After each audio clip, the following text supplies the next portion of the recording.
Hello friends, स्वागत है आप सभी का दृष्टिकोण क्लासेस के इस ऑनलाइन प्लेटफॉर्म पर जहां मेहनत मिले स्मार्टनेस से। तो कैसे हैं आप लोग? आशा करते हैं कि बहुत ही बेहतर और जानदार, शानदार और जबरदस्त होंगे और आप लोगों की पढ़ाई लिखाई, आप लोगों के एग्जाम्स बहुत ही बेहतर तरीके से चल रहे होंगे। और खास करके हमारा जो एग्जाम चल रहा था आरआरबी ग्रुप डी का, उसके लिए हम लेकर आ चुके हैं मोस्ट एक्सपेक्टेड क्वेश्चन, जो कि आने वाले एग्जाम्स के लिए बहुत इंपॉर्टेंट है। जो आगामी परीक्षा है, जो ग्रुप डी का एग्जाम चल रहा है, उसमें जो आने वाला शिफ्ट है उसके लिए बहुत इंपॉर्टेंट है। बहुत लोगों से पूछने के बाद कि हाँ कैसे टाइप क्वेश्चन पूछे जा रहे हैं, तो ये मोस्ट एक्सपेक्टेड क्वेश्चन साबित हो सकता है आप लोगों के लिए। तो चलिए शुरुआत करते हैं आज की जानदार, शानदार और जबरदस्त क्लास को। अगर पसंद आए तो लाइक शेयर सब्सक्राइब जरूर करिएगा। चलिए, सबसे पहला जो हमारा क्वेश्चन है वो है इलेक्ट्रॉन की खोज। बिल्कुल आसान है कि इलेक्ट्रॉन की खोज किसने की थी, तो बिल्कुल किसने की थी?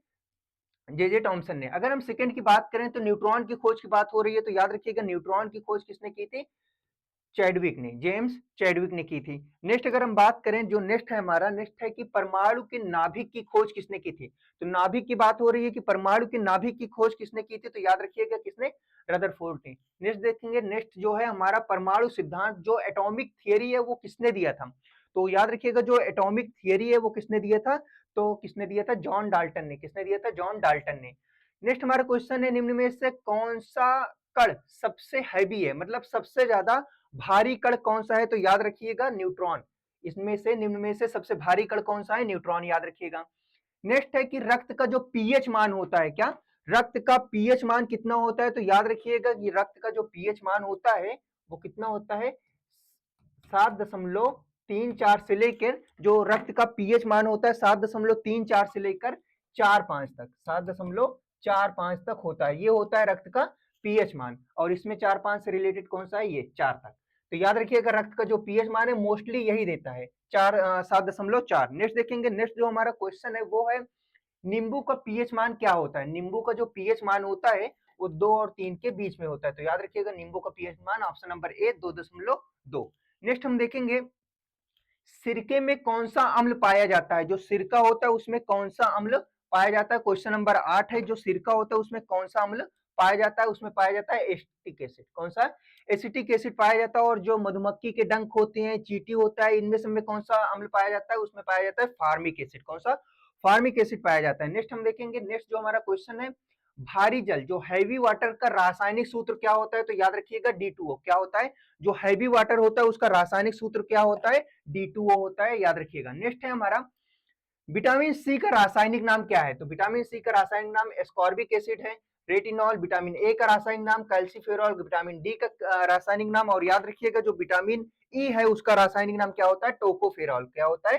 टोकोफेरॉल, याद रखिएगा। नेक्स्ट देखेंगे, नेक्स्ट जो हमारा क्वेश्चन है, बेकिंग सोडा का रासायनिक सूत्र क्या है? तो जो बेकिंग सोडा होता है उसका रासायनिक सूत्र क्या होता है? तो याद रखिएगा कहां गया? CO3। ये बेकिंग सोडा का जो रासायनिक सूत्र होता है वो कौन सा?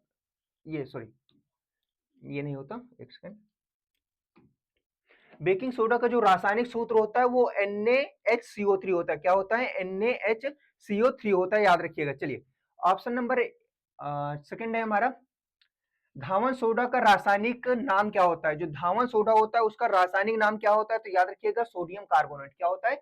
सोडियम कार्बोनेट होता है, याद रखिएगा। हंसने वाली गैस किसे कहा जाता है? तो याद रखिएगा जो हंसने वाली गैस होता है वो किसे कहा जाता है? नाइट्रस ऑक्साइड को। किसे कहा जाता है? नाइट्रस ऑक्साइड को, याद रखिएगा। चलिए नेक्स्ट देखते हैं, नेक्स्ट है मार्स गैस। मार्स गैस किसे कहा जाता है? तो याद रखिएगा किसे? मीथेन को कहा जाता है। जो मार्स गैस होता है वो किसे कहा जाता है? मीथेन को कहा जाता है, याद रखिएगा। नेक्स्ट देखेंगे, नेक्स्ट है हमारा रासायनों का राजा किसे कहा जाता है? तो रासायनों का राजा जो कहा जाता है, तो याद रखिएगा किसे कहा जाता है? सल्फ्यूरिक एसिड को। किसे? सल्फ्यूरिक अम्ल को, जिसका फार्मूला होता है H2SO4।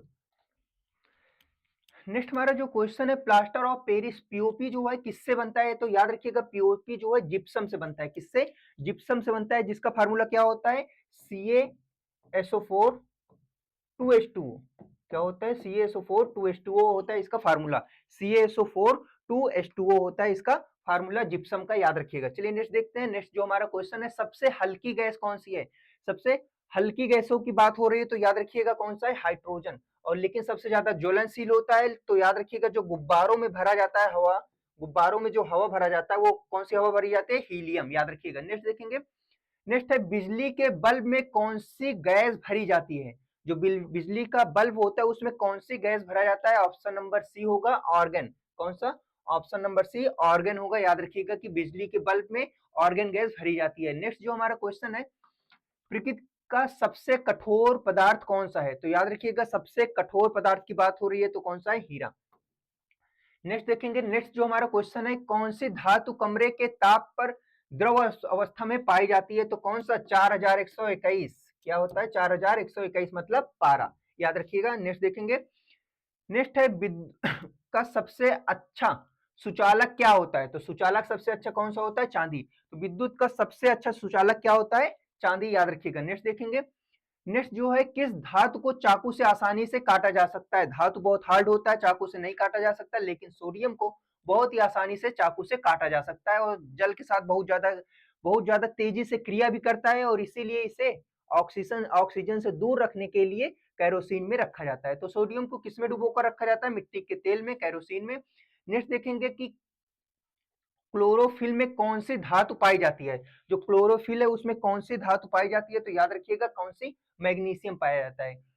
क्लोरोफिल में कौन सी धातु पाई जाती है? तो याद रखिएगा क्लोरोफिल में 24 नंबर क्वेश्चन है, कौन सी धातु पाई जाती है? मैग्नीशियम। चलिए नेक्स्ट देखते हैं। नेक्स्ट है हमारा, भविष्य का ईंधन किसे कहा जाता है? तो याद रखिएगा जो भविष्य का ईंधन है किसे कहा जाता है? हाइड्रोजन को। किसे कहा जाता है? हाइड्रोजन को। नेक्स्ट देखेंगे, नेक्स्ट है एलपीजी का मुख्य घटक कौन सा है? तो एलपीजी का जो मुख्य घटक है ब्यूटेन और प्रोपेन। कौन सा है? ब्यूटेन और प्रोपेन। नेक्स्ट देखेंगे, नेक्स्ट जो है कृत्रिम वर्षा, आर्टिफिशियल रेन जो होता है, जो कि किसी मूवी में आप देखे होंगे कि आर्टिफिशियल रेन कराया जाता है, तो किससे कराया जाता है? किस रसायन से कराया जाता है? तो याद रखिएगा किससे कराया जाता है आर्टिफिशियल रेन जो है? सिल्वर आयोडाइड से। किससे? सिल्वर आयोडाइड से कराया जाता है आर्टिफिशियल रेन। नेक्स्ट देखेंगे, नेक्स्ट है फोटोग्राफी के लिए किसका उपयोग किया जाता है? जो फोटोग्राफी के लिए किसका उपयोग किया जाता है? सिल्वर ब्रोमाइड का उपयोग किया जाता है। किसका? सिल्वर ब्रोमाइड का उपयोग किया जाता है। चलिए नेक्स्ट देखेंगे, नेक्स्ट है पीतल किसकी मिश्र धातु है ना? किसकी मिश्र धातु है पीतल? तो याद रखिएगा तांबा और जस्ता से मिलकर क्या बनता है? पीतल। मतलब तांबा और जस्ता से मिलकर क्या बनता है?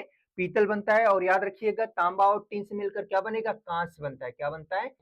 तांबा और टिन से मिलकर कांस्य बनता है। याद रखिएगा। नेक्स्ट देखेंगे, नेक्स्ट है लोहे को जंग से बचाने के लिए किसकी परत चढ़ाई जाती है? किसकी परत चढ़ाई जाती है? तो याद रखिएगा कि लोहे को जो जंग से 30 नंबर क्वेश्चन है कि लोहे को जंग से बचाने के लिए किसकी परत चढ़ाई जाती है? तो याद रखिएगा जिंक की परत चढ़ाई जाती है। जिंक की परत चढ़ाई जाती है। याद रखिएगा। नेक्स्ट है बॉक्साइड किस धातु का अयस्क है? तो जो बॉक्साइड है वो क्या है? एल्युमिनियम धातु का अयस्क है। अगर हम लोहे की बात करें, हेमोटाइट, मैग्नेटाइट, लिमोनाइट, आयरन पायराइट, ये क्या होता है? किसका अयस्क है? ये है लोहे का अयस्क है। नेक्स्ट देखेंगे, नेक्स्ट है आधुनिक आवर्त सारणी के जनक कौन है? तो याद रखिएगा मोस्ले। कौन है? मोस्ले। अगर हम बात करें कि अष्टांग श्रेणी किसने दिया था? अष्टांग जो पीरियोडिक टेबल था कि हर 8 तत्व के बाद फिर तत्व क्या होता है, उसके गुण धर्म क्या होते हैं? रिपीट होते हैं। ये सिद्धांत किसने दिया था? तो याद रखिएगा न्यूलैंड साहब ने दिया था अष्टांग थ्योरी। अष्टांग थ्योरी को दिया था न्यूलैंड साहब ने। और आधुनिक आवर्त सारणी के जो जनक है उस किसे कहा जाता है? मोस्ले साहब को कहा जाता है। नेक्स्ट देखेंगे, सबसे भारी धातु कौन सी है? तो याद रखिएगा सबसे भारी धातु कौन सी है? ऑस्मियम। कौन सा है? ऑस्मियम है सबसे भारी धातु। अगर हम नेक्स्ट बात करें कि सबसे हल्की धातु, सबसे हल्की धातु याद रखिएगा सबसे हल्की धातु कौन सा है? लिथियम है। सबसे हल्की धातु है लिथियम। पेंसिल की लेड किससे बनी होती है? तो किससे? ग्रेफाइट से बनी होती है। जो पेंसिल की लेड होती है वो ग्रेफाइट से बनी होती है। सूर्य में कौन सी गैस की मात्रा सर्वाधिक होता है? तो याद रखिएगा जो सूर्य है और उसमें सबसे ज्यादा किसकी मात्रा अधिक होती है? तो हाइड्रोजन की। किसकी? हाइड्रोजन की। नेक्स्ट देखेंगे कि समस्थानिक में किसकी संख्या समान होती है? जो समस्थानिक होता है उसमें किसकी संख्या समान होती है? 37 नंबर क्वेश्चन है। तो याद रखिएगा जो समस्थानिक है उसमें किसकी संख्या संख्या पूछ रहा है। समस्थानिक को हम अपने पेड बैच में बहुत ही बेहतरीन तरीके से पढ़ा चुके हैं। तो याद रखिएगा प्रोटॉन की संख्या क्या होती है? समान होती है समस्थानिकों में। अम्लराज किसे कहा जाता है? तो अम्लराज किसे कहा अम्लराज किसका मिश्रण है? किसे कहा जाता है? तो हम लोगों ने कर लिया किसका मिश्रण है। अम्लराज जो है वो किसका मिश्रण है? तो याद रखिएगा जो अम्लराज है वो है HCl और HNO3 का मिश्रण है। याद रखिएगा। नेक्स्ट है आग बुझाने के लिए किस गैस का उपयोग किया जाता है? तो याद रखिएगा किसका? कार्बन डाइऑक्साइड का। और खाद्यान्न पदार्थ को सुरक्षित रखने के लिए किस गैस का प्रयोग किया जाता है? तो याद रखिएगा किसका? नाइट्रोजन का प्रयोग किया जाता है।